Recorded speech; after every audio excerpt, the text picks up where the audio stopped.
ঈশ্বর যখন কাউকে মনোনীত করেন তখন শরীরে এই 7টি ঐশ্বরিক চিহ্ন প্রকাশ পায়। আপনি কি কখনো আপনার জীবনে অদ্ভুত কিছু ঘটতে দেখেছেন, এমন কিছু যা যুক্তি বা বিজ্ঞানের ঊর্ধ্বে?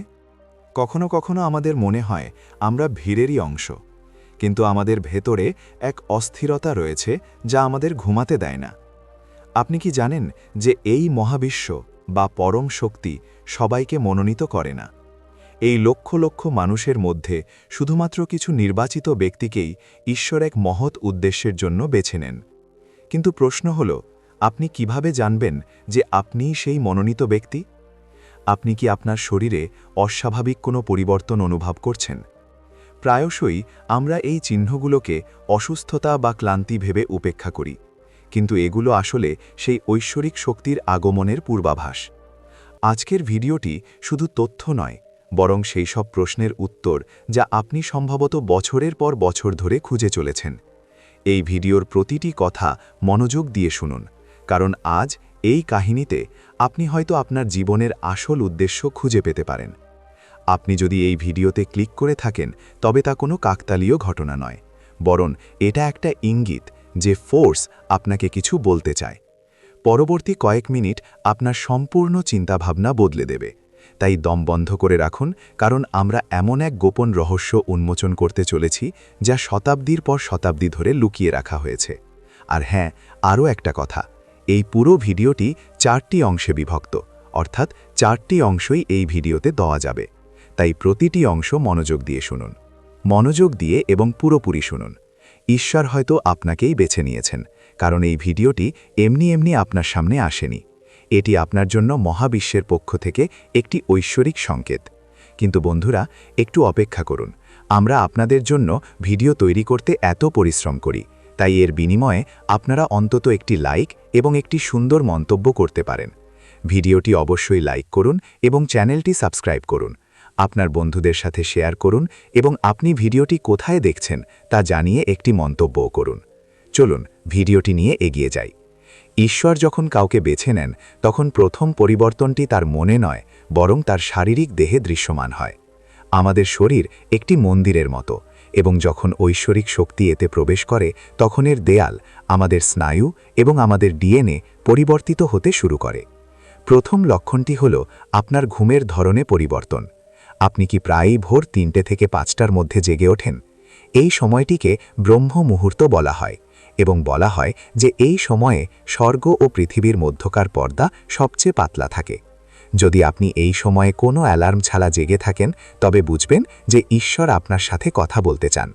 সেই সময়ে আপনি এক অদ্ভুত শান্তি অনুভব করবেন, কিন্তু সাথে এক ধরনের ভারও অনুভব করবেন।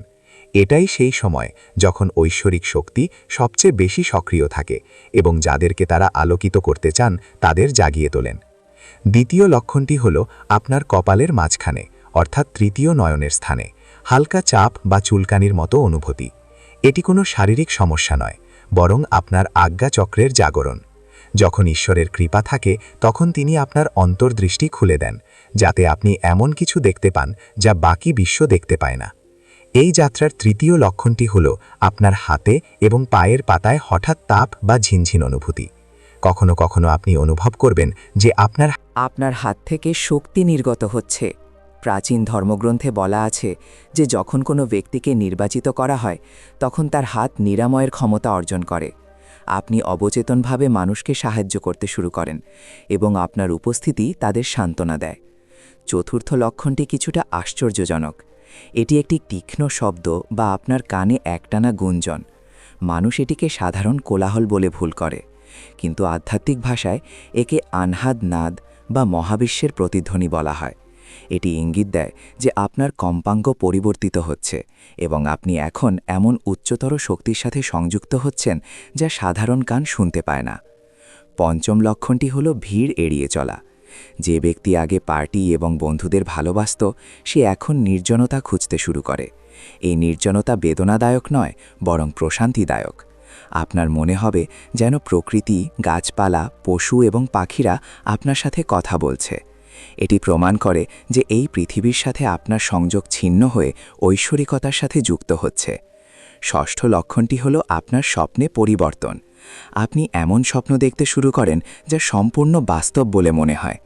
কখনো কখনো আপনি নিজেকে উঁচু পাহাড়ে দেখতে পান, কখনো কখনো আপনি একটি ঐশ্বরিক আলো দেখেন, এবং কখনো কখনো আপনার স্বপ্নে ভবিষ্যতের ঘটনা দেখতে পান। সামনের চ্যালেঞ্জগুলোর জন্য আপনাকে প্রস্তুত করার এটাই ঈশ্বরের উপায়। আর সপ্তম লক্ষণটি হল আপনার অন্তরে করুণার আকস্মিক বৃদ্ধি। আপনি অন্যদের কষ্ট দেখে কাঁদতে শুরু করেন, এমনকি তারা অপরিচিত হলেও। আপনার অহং ধীরে ধীরে বিলীন হতে শুরু করে এবং আপনি প্রত্যেকের মধ্যে ঈশ্বরকে দেখতে শুরু করেন। যদি আপনি আপনার শরীরে এই 7টি লক্ষণ অনুভব করেন, তবে বুঝুন যে আপনি সাধারণ নন। কিন্তু এটা তো কেবল শুরু। আপনি কেবল সেই দরজাগুলো দেখেছেন যা খুলতে চলেছে। আসল চ্যালেঞ্জ এবং আসল শক্তি এর পরেই শুরু হয়, যখন আপনি আপনার উদ্দেশ্য খুঁজে পান। কিন্তু আপনি কি জানেন যে যখন এই শক্তিগুলো আপনার মধ্যে জাগ্রত হয়, তখন আপনার পুরনো জীবন পুরোপুরি ভেঙে পড়তে শুরু করে? কেন আপনার বন্ধুরা আপনার থেকে দূরে সরে যেতে শুরু করে? কেন পুরনো জিনিসগুলো হঠাৎ আপনার কাছে অর্থহীন মনে হয়? এই সব কিছুই একটি বৃহত্তর রূপান্তরের অংশ, যা সবাই বুঝতে পারে না। কিন্তু অপেক্ষা করুন, যাত্রা এখানেই শেষ নয়। এগুলো ছিল কেবল শারীরিক লক্ষণ। আসল খেলা শুরু হয় যখন আপনার আত্মা এই লক্ষণগুলোকে শীতল করে।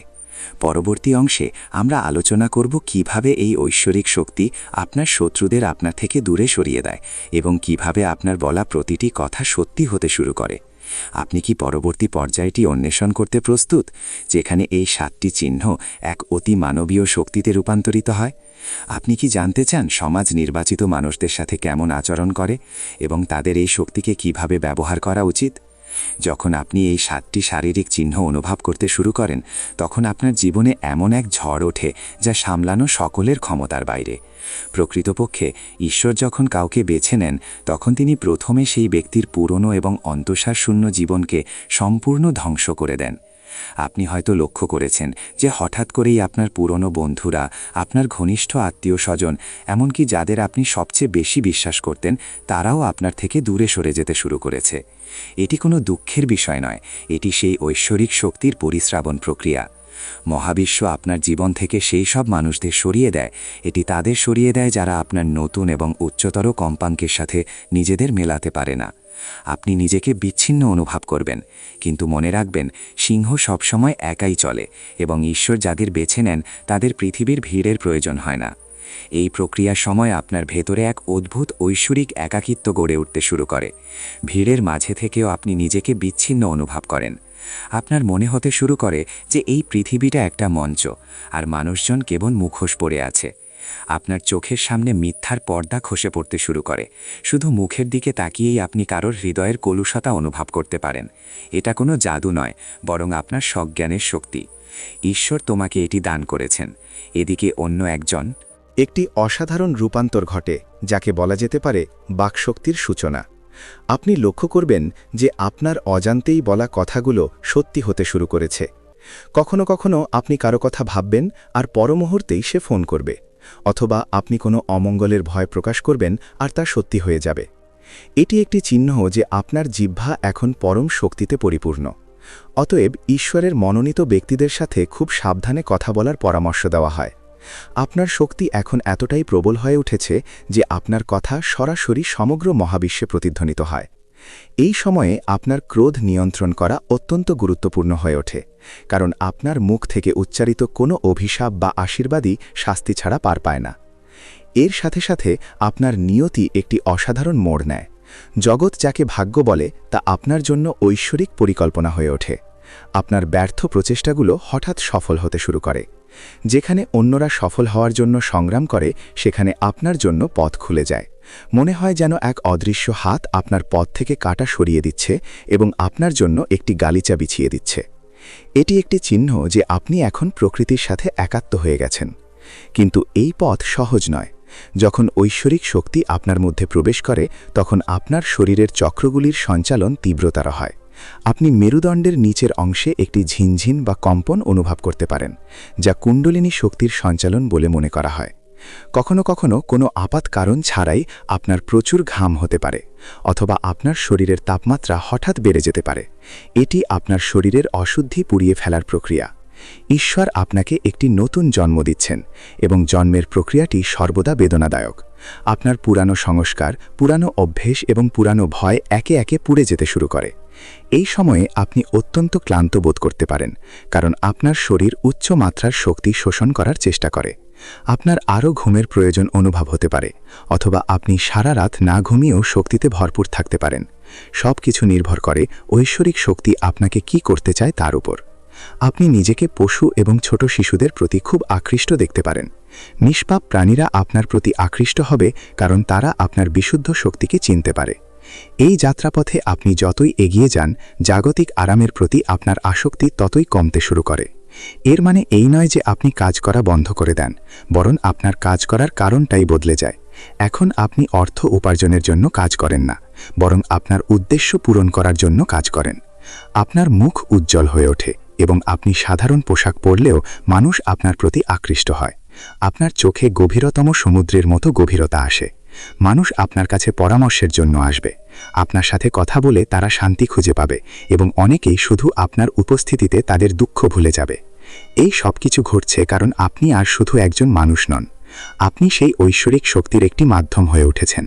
তিনি আপনার মাধ্যমে এই পৃথিবীতে শান্তি ও ভালোবাসা ছড়িয়ে দিতে চান।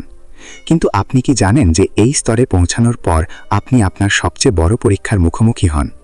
সেই পরীক্ষাটি কি এবং কিভাবে আপনি তা অতিক্রম করে একজন নিখুঁত পুরুষ বা নারী হতে পারেন? এই ঐশ্বরিক যাত্রার পরবর্তী পর্যায়টি আরও বেশি রোমাঞ্চকর। পরবর্তী পর্বে আমরা জানব কিভাবে আপনি এই শক্তিগুলো রক্ষা করতে পারেন এবং কোন একটি ভুল ঈশ্বরের মনোনীতদের আবার সাধারণ মানুষে পরিণত করে। আপনি কি আপনার ভাগ্যের সবচেয়ে বড় রহস্য উন্মোচন করতে প্রস্তুত, যা এতদিন আপনার কাছে গোপন ছিল? কিন্তু বন্ধুরা, অপেক্ষা করুন। ভাইয়াদের জন্য ভিডিও তৈরি করতে অনেক পরিশ্রম করে, তাই এর বিনিময়ে আপনারা অন্তত একটি লাইক এবং একটি সুন্দর মন্তব্য করতে পারেন। ভিডিওটি অবশ্যই লাইক করুন এবং চ্যানেলটি সাবস্ক্রাইব করুন। আপনার বন্ধুদের সাথে শেয়ার করুন এবং কমেন্টে ভাইয়াকে জানান যে আপনি এই ভিডিওটি কোথা থেকে দেখছেন। চলুন ভিডিওটি শুরু করা যাক। চলুন এগিয়ে যাই। যখন আপনি আপনার অন্তরে এই ঐশ্বরিক শক্তির প্রভাব অনুভব করতে শুরু করেন এবং আপনার জগৎ পরিবর্তিত হতে শুরু করে, তখনই আপনার জীবনের সবচেয়ে কঠিন এবং নির্ণায়ক পর্যায় শুরু হয়। মনে রাখবেন, ঈশ্বর যাদের বেছে নেন তারা আগুনে সোনার মতো পরিশুদ্ধ হন। এই সময়েই আপনার সহনশীলতা, আপনার ধৈর্য এবং আপনার চরিত্রের সত্যিকারের পরীক্ষা হয়। প্রায়শই এই পর্যায়ে পৌঁছানোর পর মানুষ একটি গুরুতর ভুল করে বসে, অহংকারের জন্ম। যখন আপনার কথা সত্যি হতে শুরু করে, যখন মানুষ আপনার প্রতি আকৃষ্ট হয় এবং আপনাকে বিশেষ সম্মান দেয়, তখন হৃদয়ের গভীরে কোথাও আমি একজন বিশেষ কেউ বা আমার বিশেষ ক্ষমতা আছে এমন অনুভূতি জাগতে শুরু করে। এই মুহূর্তেই আপনার পতন শুরু হতে পারে। যেই মুহূর্তে আমি এই অনুভূতি জেগে ওঠে, সেই ঐশ্বরিক সংযোগ ছিন্ন হতে শুরু করে। ঈশ্বর আপনাকে তার শক্তির মাধ্যম বানান, প্রভু নয়। অতএব এই পর্যায়ে সবচেয়ে গুরুত্বপূর্ণ বিষয় হল কিভাবে নিজের নম্রতা বজায় রাখতে হয় তা বোঝা। যদি তুমি এই পরীক্ষায় ব্যর্থ হও, তবে তুমি যে 7টি সংকেত পেয়ে আসছ তা ধীরে ধীরে মিলিয়ে যাবে এবং তুমি আর 10টা সাধারণ বিভ্রান্ত মানুষের মতোই একজন হয়ে পড়বে। ঐশ্বরিক শক্তি পরিচালনা করা অনেকটা খোলা বৈদ্যুতিক তার ধরার মতো। এতে আলো আছে এবং যদি তুমি সতর্ক না থাকো তবে প্রচণ্ড বৈদ্যুতিক শক লাগতে পারে। এই সময়কালে মহাবিশ্ব তোমাকে বারবার পরীক্ষা করবে। তুমি হঠাৎ এমন পরিস্থিতির সম্মুখীন হবে যা তোমাকে খুব রাগান্বিত করবে বা প্রলুব্ধ করবে। তোমার সামনে হঠাৎ করে বিপুল সম্পদ বা খ্যাতির সুযোগ আসতে পারে, কিন্তু তার আড়ালে লুকিয়ে আছে এক ভুল পথ। এই সবই তোমার বৈরাগ্যের পরীক্ষা। ঈশ্বর দেখতে চান তুমি কি এখনও এই তুচ্ছ পার্থিব জিনিসগুলোর জন্য তোমার আত্মা বিক্রি করে দেবে। তুমি কি তোমার শক্তি নিজের স্বার্থপর উদ্দেশ্যে ব্যবহার করবে নাকি অন্যের কল্যাণে? যারা নির্বাচিত হন তাদের জীবনে প্রায়শই এমন এক সময় আসে যখন তাদের নিজেদের প্রিয়জনদের কাছ থেকে অপমান সহ্য করতে হয়। লোকেরা হয়তো তাদের পাগল ভাবতে পারে বা তাদের সরলতার সুযোগ নিতে পারে। এই অপমানও এক ধরনের ছাঁকনি হিসেবে কাজ করে। যদি আপনি অপমানের মধ্যেও শান্ত ও সহানুভূতিশীল থাকতে পারেন, তবে বুঝবেন যে আপনি আপনার দিব্য শ্রেণীতে একটি বড় পরীক্ষায় উত্তীর্ণ হয়েছেন। আপনার শক্তি এখন এমন এক স্তরে পৌঁছেছে যেখানে কোনো বাহ্যিক কোলাহল আপনার অন্তরের শান্তি বিঘ্নিত করতে পারবে না। এই সময়ে আরেকটি বড় সতর্কবাণী হল, আপনার আধ্যাত্মিক সাধনা বা অভিজ্ঞতা সকলের সাথে ভাগ করা উচিত নয়। কখনো কখনো মানুষ উত্তেজনার বশে তাদের তৃতীয় নয়নের অভিজ্ঞতা বা স্বপ্নের কথা সবাইকে বলতে শুরু করে। আধ্যাত্মিক জগতে একে শক্তির ক্ষরণ বলা হয়। আপনার অভিজ্ঞতা হলো আপনার এবং ঈশ্বরের মধ্যে একটি গোপন প্রেমপত্র। আপনি এটিকে যত বেশি গোপন রাখবেন, এর শক্তি তত বাড়বে। যদি আপনি এটিকে লোক দেখানো করেন, তবে এর বিশুদ্ধতা নষ্ট হয়ে যাবে। এই সময়ে আপনাকে আপনার খাদ্যাভ্যাস এবং সঙ্গের প্রতিও বিশেষ মনোযোগ দিতে হবে। আপনি অনুভব করবেন যে আপনি আর আমিষ বা তামসিক খাবার খেতে পারবেন না। আপনার শরীর এখন কেবল বিশুদ্ধ ও সাত্ত্বিক খাবারই গ্রহণ করবে। আপনার জীবনী শক্তি এতটাই সংবেদনশীল হয়ে উঠেছে যে ভুল খাবার খাওয়া এবং ভুল চিন্তা করা আপনার পুরো শরীরকে অসুস্থ করে তুলতে পারে। আপনি নেতিবাচকতা বা অতিরিক্ত কোলাহলযুক্ত স্থানগুলি এড়িয়ে চলতে শুরু করবেন। আপনার শরীর আপনাকে বলে দেবে আপনার জন্য কোনটা সঠিক আর কোনটা ভুল। যখন আপনি এই পরীক্ষাগুলি পার হবেন, যখন আপনি অতিক্রম করবেন, আপনি একটি শূন্যতা অনুভব করতে শুরু করবেন। কখনো কখনো ধ্যান করার সময় বা বসে থাকার সময় আপনার মনে হবে যেন আপনার শরীর অদৃশ্য হয়ে গেছে এবং আপনি কেবলই চেতনা। এটি এমন একটি অবস্থা যেখানে আপনি সময় এবং স্থানের সীমাবদ্ধতা অতিক্রম করেন। আপনার মনে হতে শুরু করবে যেন অতীত, বর্তমান এবং ভবিষ্যৎ সবই একসাথে বোনা। এই সময় আপনি প্রকৃতি থেকে চমৎকার সংকেত পেতে শুরু করবেন। আপনি বারবার একই ধরনের সংখ্যা দেখতে পারেন, যেমন 111, 222 বা 333। এগুলি মহাবিশ্বের দেবদূত সংখ্যা, যা আপনাকে বলছে যে আপনি সঠিক পথে আছেন এবং ঐশ্বরিক শক্তিগুলি প্রতিটি পদক্ষেপে আপনার সাথে রয়েছে। আমি আপনার সাথে আছি, কিন্তু আপনি কি জানেন এই পুরো প্রক্রিয়ার চূড়ান্ত লক্ষ্য কি? আপনাকে বেছে নিয়ে ঈশ্বর কি সৃষ্টি করতে চান? তিনি কি শুধু আপনাকে একজন নিখুঁত মানুষ বানাতে চান, নাকি আপনার জন্য তার অন্য কোনো পরিকল্পনা আছে? পরবর্তী এবং চূড়ান্ত পর্বে আমরা সেই মহান রহস্য নিয়ে আলোচনা করব যা আপনার মেরুদণ্ড বেয়ে শিহরণ জাগিয়ে তুলবে। কিন্তু এখানে একটি বড় প্রশ্ন ওঠে। যদি আপনি এই শক্তিগুলো অর্জন করে থাকেন, কিন্তু আপনি জানেন না কখন এবং কোথায় সেগুলো সঠিকভাবে ব্যবহার করতে হবে? পরবর্তী পর্বে আমরা সেই চূড়ান্ত উদ্দেশ্য সম্পর্কে জানব এবং কিভাবে আপনি আপনার ঐশ্বরিক যাত্রাকে পূর্ণতা দিতে পারেন তা শিখব। আপনি কি সেই পরম সত্যের মুখোমুখি হতে প্রস্তুত যা আপনার আত্মাকে চিরতরে মুক্ত করবে? যখন আপনি পরীক্ষার সেই দ্বার অতিক্রম করেন যেখানে আপনার অহং বিলীন হয়ে যায়, তখন মহাবিশ্ব আপনার কাছে সেই পরম সত্য প্রকাশ করে যার জন্য আপনাকে বেছে নেওয়া হয়েছিল। এখন আপনি আর শুধু একজন সাধারণ মানুষ নন, বরং ঈশ্বরের আলোর একটি ডানা। এই চূড়ান্ত পর্যায়ে আপনি আপনার প্রকৃত পরিচয় আবিষ্কার করেন। আপনি উপলব্ধি করেন যে আপনার সাথে যা কিছু ঘটেছে, একাকিত্ব, শারীরিক যন্ত্রণা, অপমান এবং ঐশ্বরিক সংকেত, সেগুলো আপনাকে একটি বিশেষ কাজের জন্য প্রস্তুত করছিল। ঈশ্বর কাউকে জগৎ থেকে বিচ্ছিন্ন করে হিমালয়ের কোনো গুহায় রাখার জন্য বেছে নেন না, বরং এই অন্ধকার জগতে আলো আনার জন্যই তিনি তা করেন। এখন আপনার ভূমিকা একজন আলোককর্মীর। আপনার ভেতর থেকে নির্গত শক্তি কেবল আপনার নিজের উপকারের জন্যই নয়, বরং সমগ্র মানব জাতির কল্যাণের জন্য প্রবাহিত হয়। আপনি যেখানেই যান, নেতিবাচকতা দূর হতে শুরু করে। আপনার কথায় এমন শক্তি ও সত্যতা আসে যা মানুষের সুপ্ত বিবেককে জাগিয়ে তোলে। আপনি আর অলৌকিক কিছু খোঁজেন না, কারণ আপনার পুরো জীবনটাই একটি অলৌকিক ঘটনা হয়ে উঠেছে। এই চূড়ান্ত পর্যায়ে আপনি সময়ের সীমাবদ্ধতার বোধ হারাতে শুরু করেন। আপনি অতীতের অনুশোচনা এবং ভবিষ্যতের দুশ্চিন্তা থেকে সম্পূর্ণ মুক্ত হয়ে যান। আপনি বর্তমান মুহূর্তে বাঁচতে শুরু করেন, এমন একটি অবস্থা যাকে বুদ্ধ বা কৃষ্ণের অবস্থা হিসাবে বর্ণনা করা হয়েছে। এই পর্যায়ে পৌঁছানোর পর আপনি উপলব্ধি করেন যে আপনি যে ঐশ্বরিক সংকেতগুলো পাচ্ছিলেন, সেগুলো আসলে আপনার ভেতরের ঐশ্বরিক সত্তারই কণ্ঠস্বর ছিল। বাইরে যা তুমি খুঁজছিলে তা ইতিমধ্যেই তোমার ভেতরেই ছিল। এখন তুমি অন্যের কষ্টকে নিজের কষ্ট বলে দেখতে শুরু করো এবং তোমার ভেতর থেকে স্বতঃস্ফূর্তভাবে সেবার এক চেতনা জেগে ওঠে। মানুষ তোমার দিকে আশার চোখে তাকায়, আর তুমি টেরও পাও না কখন তোমার ছোট্ট হাসি বা কয়েকটি কথা কারো ভেঙে যাওয়া মনকে সারিয়ে তোলে। এটাই সেই ঐশ্বরিক দায়িত্ব যা ঈশ্বর তোমার কাঁধে তুলে দিয়েছেন। নির্বাচিত হওয়ার অর্থ কোনো উপাধি অর্জন করা নয়, বরং এক গভীর দায়িত্ব গ্রহণ করা। এখন তোমার কর্মই তোমার ধর্ম হয়ে ওঠে। কিন্তু মনে রেখো, এই উচ্চতায় পৌঁছানোর পরেও তোমাকে অবশ্যই বিনয়ী থাকতে হবে। যে মুহূর্তে তুমি নিজেকে মহান ভাববে, সেই মুহূর্তে তুমি ওই চূড়া থেকে পড়ে যাবে। ঈশ্বরের মনোনীতরা সর্বদা গোপনে তাদের কাজ করে। তারা শোরগোল করে না, তারা তাদের শক্তি প্রদর্শন করে না, তারা কেবল নীরবে ভালোবাসা ও করুণার সুবাস ছড়িয়ে দেয়। তোমার উপস্থিতি অন্যদের জন্য একটি সংকেত হয়ে ওঠে। এই স্তরে তোমার চেতনা মহাজাগতিক চেতনার সাথে এক হয়ে যায়। তুমি যা করার সংকল্প করো তা পূরণ করার জন্য সমগ্র মহাবিশ্ব জড়িত থাকে। এখন তোমার জন্য কিছুই অসম্ভব নয়, কারণ তুমি আর একা নও। সেই মহান শক্তি নিজেই আপনার মধ্য দিয়ে কাজ করছে। আপনি এমন এক বাঁশিতে পরিণত হন যার মাধ্যমে ঈশ্বর তার সুর বাজান। আপনার সমগ্র সঙ্গীত যাত্রার পরিসমাপ্তি ঘটে আত্মসমর্পণে। যখন আপনি ঈশ্বরের চরণে নিজেকে সম্পূর্ণরূপে সমর্পণ করেন, তখন তিনি আপনাকে তার আলিঙ্গনে গ্রহণ করেন।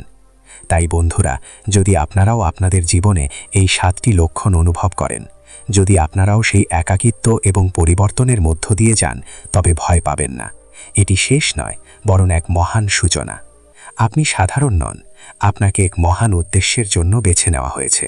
আপনার ভেতরের সেই আলোটিকে চিনুন এবং তার উপর বিশ্বাস রাখুন। আপনাকে থামানোর চেষ্টা করবে, কিন্তু আপনি পারবেন। থেমো না, তোমাকে ওই পথ ধরে এগিয়ে যেতেই হবে। ঈশ্বর এটা তোমার জন্য বানিয়েছেন, তোমার আত্মা তা জানে। তাকে কোথায় যেতে হবে? শুধু তোমার অন্তরের ডাক অনুসরণ করো। শোনো, এই জীবন একটি উপহার, এবং যদি তোমাকে বেছে নেওয়া হয়, আপনি এই মহাবিশ্বের অন্যতম ভাগ্যে ব্যক্তিত্বদের একজন। জাগো এবং সেই ঐশ্বরিক কাজ শুরু করো যার জন্য তুমি এই পৃথিবীতে এসেছিলে। মনে আছে যখন ঈশ্বর, যদি তুমি কারোর হাত ধরে রাখো, সে তোমাকে সমুদ্রের মাঝখানে কখনো ছেড়ে যাবে না। এখনই তোমার শক্তি উন্মোচন করার সময়। বিশ্বকে আরও ভালো জায়গা করে তোলার কাজে স্বীকৃতি দিন এবং অবদান রাখুন। অবদান রাখুন। ঈশ্বরের অসীম কৃপা সর্বদা আপনার ওপর বর্ষিত হোক। আজকের ভিডিওটি যদি আপনার জীবনের সাথে সম্পর্কিত বলে মনে হয়, অথবা যদি আপনি এই অনুপ্রেরণা পেয়ে থাকেন, তবে অনুগ্রহ করে জয় শ্রীকৃষ্ণ বা ওম নমঃ শিবায় লিখে একটি মন্তব্য করুন। হয়তো আপনার এই একটি পদক্ষেপই অন্য কোনো পথহারা পথিককে তার গন্তব্য খুঁজে পেতে সাহায্য করবে। এই ভিডিওটি তাদের সাথে শেয়ার করুন, যাদেরকে ঈশ্বর কোনো বিশেষ উদ্দেশ্যে বেছে নিয়েছেন বলে আপনার মনে হয়। পরবর্তী ভিডিওতে এমন আরও দিব্য অন্তর্দৃষ্টি নিয়ে দেখা হবে। ততক্ষণ পর্যন্ত আপনার ভেতরের ঈশ্বরকে প্রণাম করুন এবং ভালোবাসার পথে চলতে থাকুন। ওম।